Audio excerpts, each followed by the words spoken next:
অনেকদিন পর আমি আমার স্কেচবুকটা খুললাম আর খুলে দেখলাম এখানে মাত্র 3টি ছবি আঁকা আছে। হুট করে আমার মনে হলো যে কিছু ছবি আঁকা দরকার।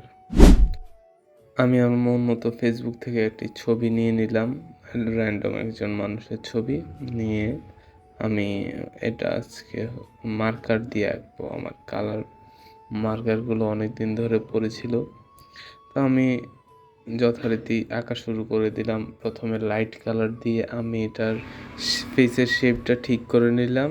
এরপরে আমি আস্তে আস্তে ডার্কের দিকে যাব।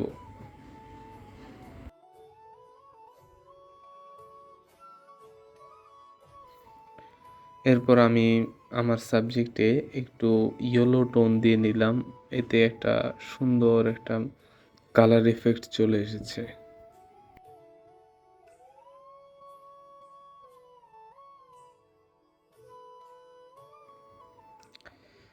আজ এতটুকুই, অন্য আরেকদিন দেখা হবে।